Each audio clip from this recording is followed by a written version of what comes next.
You've seen them, right? The grainy images of skeleton knights and moonlit ruins.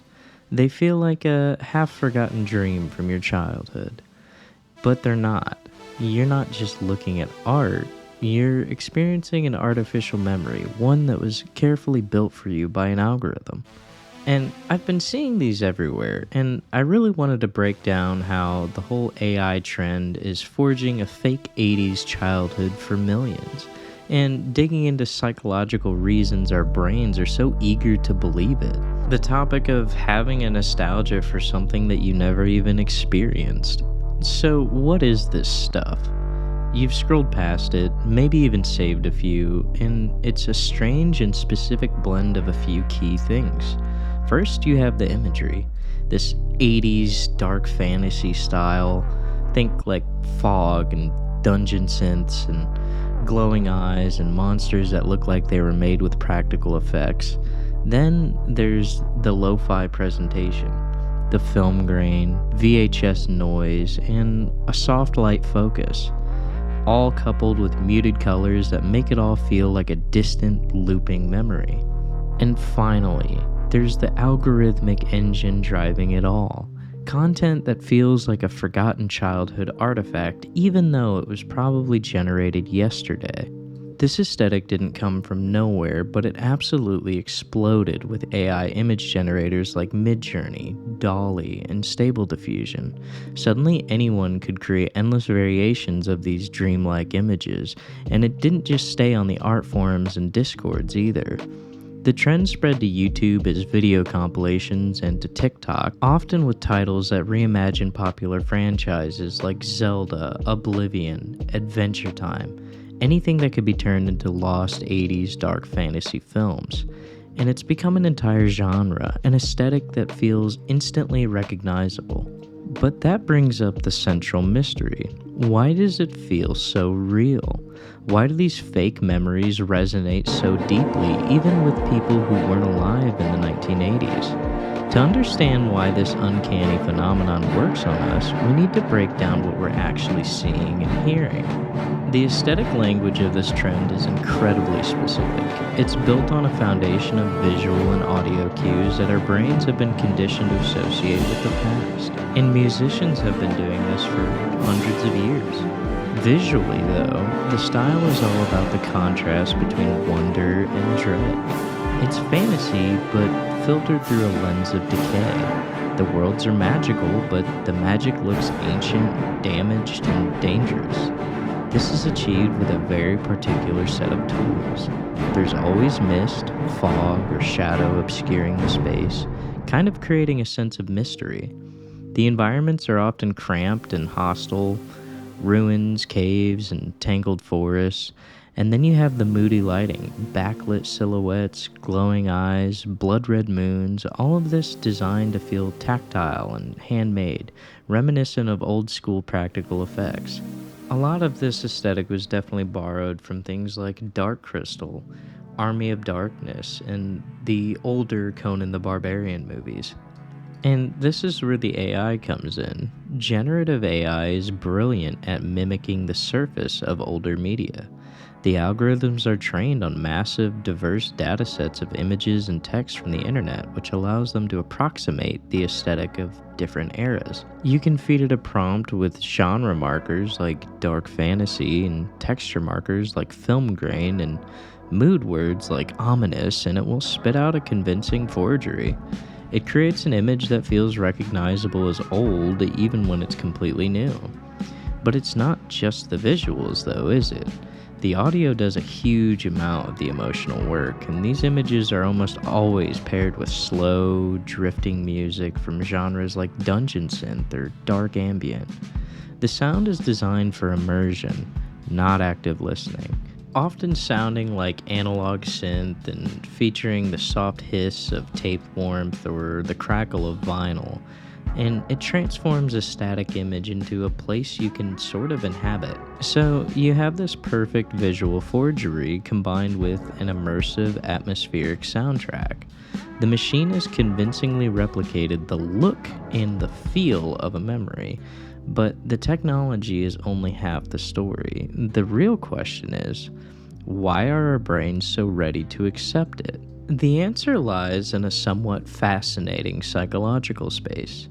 For a long time, psychologists thought nostalgia was just about fondly remembering your own past, but what we're seeing here is a little different.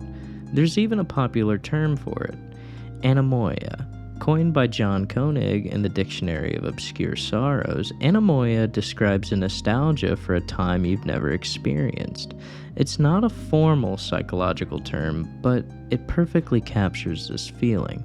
And it turns out we don't need a personal memory to feel a connection to the past. We can feel nostalgic for a style of pastness, a collection of emotional cues that signal something lost or something authentic or something that feels safer, and this feeling is manufactured by a few powerful forces. First, there's what you might call an inherited media memory. Even if you didn't grow up in the 80s, you've probably absorbed some of its visual language through movies, TV shows, games, and album art that are still part of our culture. Your brain does have a reference library for what the 80s should feel like, and this AI art matches it perfectly. Second, there's an algorithmic repetition. When you watch one of these videos, recommendation algorithms on platforms like YouTube or TikTok can take notice. They might start feeding you more and more and more of the same motifs and aesthetics. The endless scroll can become a kind of feedback loop, where the sheer frequency of these images makes them feel culturally real and a little more significant. Finally, there's aesthetic compression. The internet has a way of boiling down entire decades into a few highly symbolic, easily digestible cues. For the 80s, that usually means VHS grain, synth music, or specific color palettes. And this AI art takes that compressed aesthetic and runs with it. It's giving us an emotionally accessible version of a decade without any of its historical messiness. Dark fantasy is the perfect genre for this kind of emotional hijacking. It contains both childlike wonder, castles, quests, and magic, and a sense of adult unease, death, decay, and loss. That tension is powerful because it mirrors the nature of memory itself, often incomplete, emotional, and a little distorted. It's kind of a strange thought, isn't it? That an algorithm can tap into these deep-seated psychological needs. I like to break down weird internet phenomena and different phases of media all the time. So if you find this exploration of our digital ghosts interesting, consider subscribing to the channel. It helps me continue to investigate these uncanny, weird corners of the internet and media. And if you're gonna leave a comment, let's talk about Army of Darkness. I fucking love that movie. That is best movie. Go Ash Williams. So, what does this all mean? What happens when our cultural memory becomes a database that can be remixed, reimagined, and faked at will? For one, it kind of starts to blur the lines a bit. When you can generate high quality, emotionally resonant fake history on demand, it can become harder to distinguish it from the real thing. Are we at risk of losing a shared, verifiable sense of the past and replacing it with an infinite library of aesthetically pleasing forgeries? There's also the commercial angle. This is, at its core, a form of nostalgia bait. It's content that's designed to capture your attention and keep you engaged. We live in a mood economy where people consume atmospheres the way earlier audiences consumed specific songs or movies. This aesthetic provides a powerful cocktail of emotions. Coziness with an edge, escapism that acknowledges the world is damaged, and that's what makes it highly effective as a product. This brings us to the core of this phenomenon. The real hook of this AI-generated nostalgia isn't about authenticity. It's about familiarity without biography. It gives you a feeling of knowing a world without ever having lived in it. It's a clean, uncomplicated connection to a past that's been stripped of all of its messy reality. What we're witnessing is more than just a quirky internet art trend. AI isn't just creating pictures, it's co-opting our fundamental psychological need for nostalgia to create powerful artificial memories. It's selling us on a feeling, the feeling of remembering a world that never existed, built from a collage of our collective media, and it's amplified by algorithms designed to hold our attention. The appeal sort of lies in a paradox. The content feels old, comforting, and haunting all at the same time. It provides a strange, melancholic comfort, but it's in a complex presentation. All of this brings us to one final question. If a fake memory brings us real comfort, does it matter if it's even real?